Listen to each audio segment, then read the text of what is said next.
I'm Krista Hughes, the founder and CEO of Hughes Advocacy, in which I am a board certified patient advocate.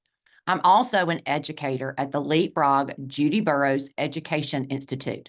It's the educational arm of the Leapfrog Group.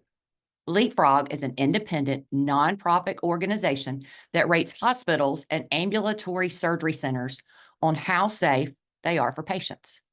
Today, I want to talk to you about something that happens to all of us, and that is when your doctor orders tests, whether it's blood work, imaging, or other labs, it's important to understand why these tests are ordered, what you're to expect, and how you can help prevent mistakes from happening.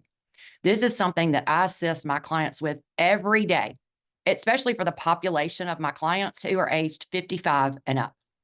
First, when a doctor orders a test, you need to ask, why do I need this test? What will the test tell us? How will the results affect my care? And when and how will I get my results? You deserve to know what's going on. Never feel afraid to ask questions. So now let's talk about why this matters, because sometimes, unfortunately, errors can happen. Tests can be done incorrectly. The wrong test could be ordered. The lab might mix up your results, and sometimes test results get lost or never get reported back to you. Here's a brief example I'd like to share about a client. A patient named Mary went to her doctor for fatigue. The doctor ordered some blood tests, and Mary assumed that no news is good news. But weeks later, she started feeling worse. When she finally called the office, they realized that her test results showed that she was severely anemic, but no one had followed up. Had Mary asked, when will I get my results, and followed up herself, that delay could have been avoided. So how can you help prevent these kinds of errors? Well, one, double check your name and birth date on every test ordered or your lab slip. Two, ask what test is being done and why. Number three, make sure your doctor explains when you'll get the results and how you will be notified.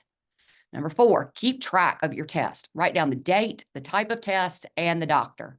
And number five, if you have not heard back in the time they told you, call and ask for your results. Don't assume everything is fine unless you hear directly from your doctor.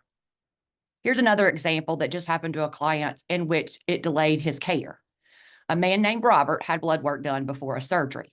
When he arrived at the hospital for surgery, the team told him his blood work hadn't been done, but Robert had it done at his clinic the week before. The test results had not been sent to the hospital. When they called to get the blood work results, it was discovered there were some issues, and his procedure, it had to be canceled. So what's the lesson in all this? Keep your own record of what test you've had done and where. If something doesn't seem right, speak up. In short, please be involved in your care. It's your body and it's your health. The more you know about your test and the more questions you ask, the better chance you have of catching errors before they happen and getting the right care at the right time. Thank you for watching this video today. For more resources, please visit the Leapfrog Judy Burroughs Education Institute. And if you have any questions for me as an advocate, please reach out to me via my website at hughesadvocacy.com. Thank you and have a great day.